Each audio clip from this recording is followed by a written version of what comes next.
salah satu keistimewaan Ramadan adalah karena di dalamnya terdapat satu malam yang mempunyai bobot khairun min alfi syahrin. Satu malam tetapi lebih baik daripada 1000 bulan. Kita sebut itu sebagai Lailatul Qadar. Kapan sih Lailatul Qadar itu? Dan bagaimana kita harus menyikapinya? Sepakat sebagian besar para ulama berdasarkan riwayat dari hadis bahwa Lailatul Qadar itu jatuh pada malam-malam ganjil, salah satu dari malam-malam ganjil di 10 yang akhir dari bulan Ramadan. Bisa dia tanggal 21, 23, 25, 27, 29. Di malam-malam ganjil dari 10 yang akhir. Inilah rahasia kenapa baginda Rasul kalau sudah masuk 10 yang akhir dari Ramadan, hamparkan, sing-singkan lengan baju, hamparkan sajadah, dan lebih banyak di masjid ketimbang di rumah. Ini bedanya baginda Rasul dengan kita. Kita sudah memasuki 10 yang akhir, gulung sajadah. Tengok 10 yang akhir, barisan tarawih di masjid mulai mengalami kemajuan. Orangnya makin susut. Sudah berpikir mudik, sudah berpikir beli pakaian baru, sepatu baru, baju buat anak, oleh-oleh buat orang tua, sehingga konsentrasi ibadah buyar.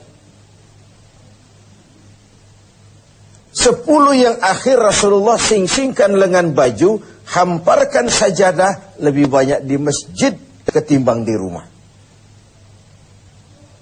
Nah, mereka tentu yang ingin mendapatkan Lailatul Qadar, menemukan Lailatul Qadar, harus sudah berniat dan berjaga-jaga sejak awal Ramadan.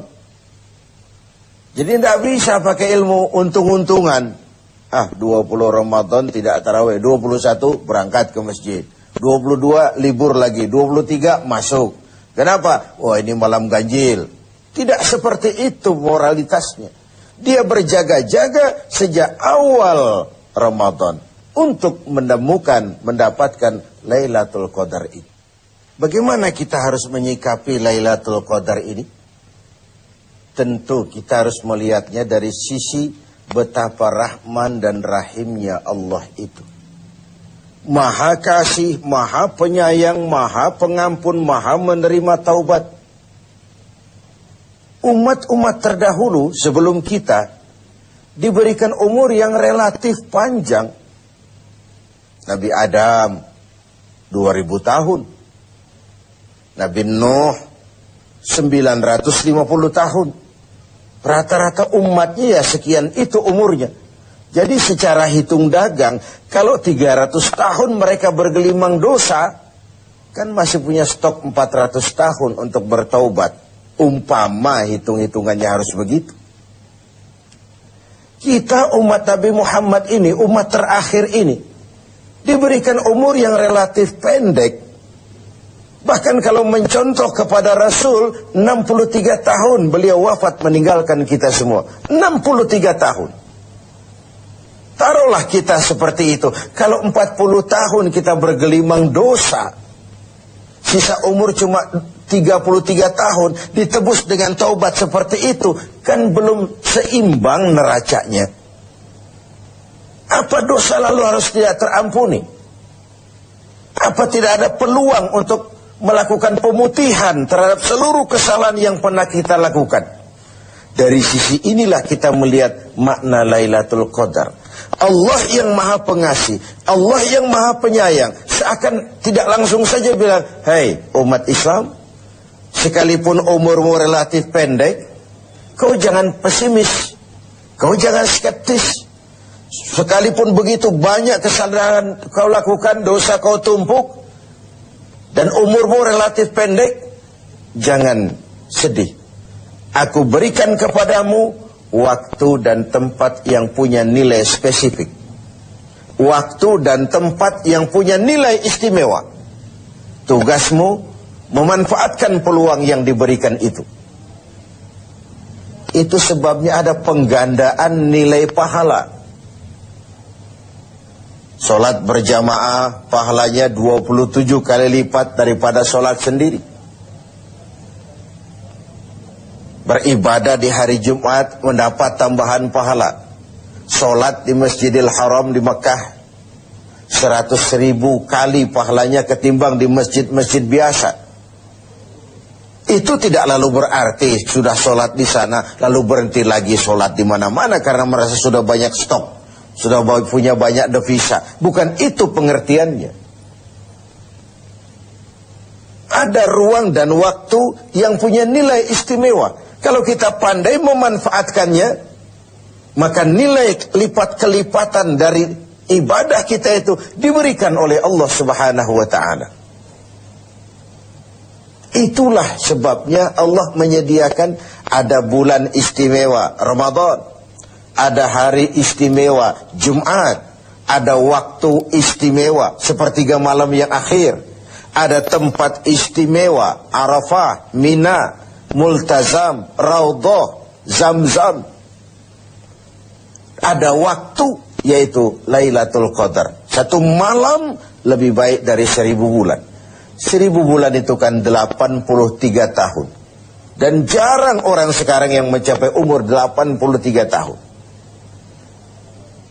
Yang kedua, kita harus melihat Lailatul Qadar ini dari perspektif kita sebagai manusia. Tidak ada orang yang tidak pernah salah. Sengaja atau tidak, kecil atau besar, khilaf atau terpaksa, setiap kita mesti pernah melakukan kesalahan. Ya kepada sesama manusia, ya juga kepada Allah.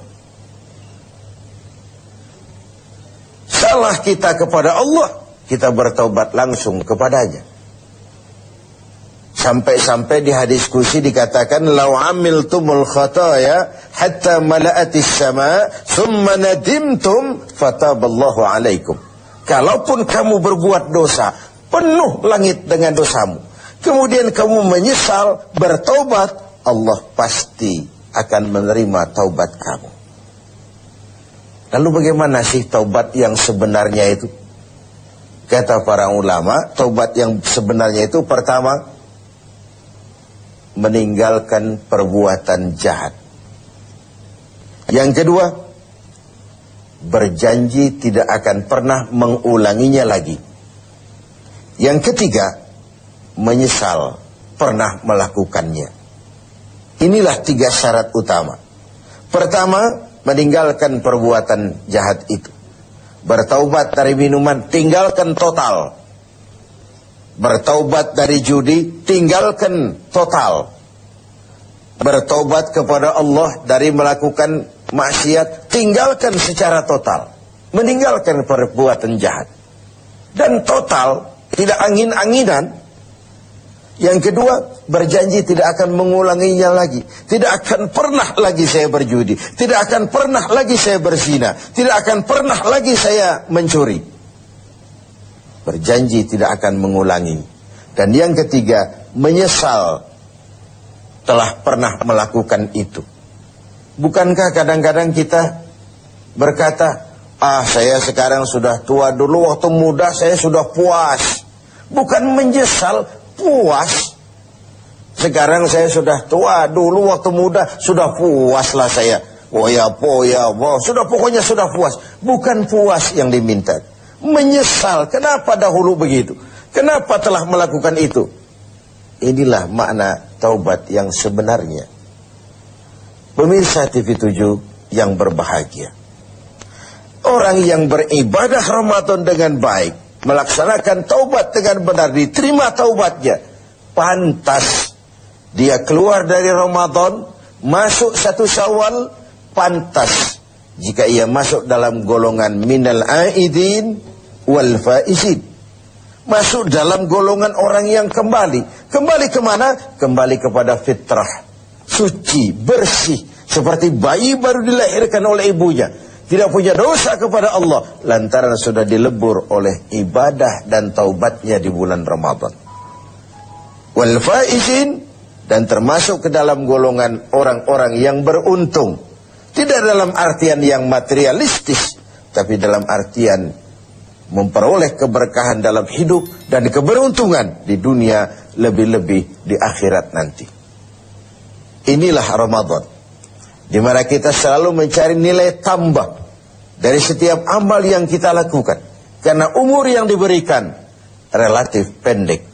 Dosa yang kita kerjakan relatif banyak. Kalau neracanya tidak diimbangi dengan upaya mencari nilai tambah tadi, boleh jadi tidak akan ada keseimbangan dalam neraca hitung-hitungan kita di hadapan Allah Subhanahu wa ta'ala. Padahal seimbang saja sudah rugi. Kita ingin masuk dalam fa'amman thaqulat mawazinuhu, orang yang berat timbangan kebaikannya, bukan yang berat timbangan kejahatannya. Adanya nilai keseimbangan ini akan membawa kita kepada keberuntungan di padang mahsyar kelak, di pengadilan Qadhi Rabbul Jalil.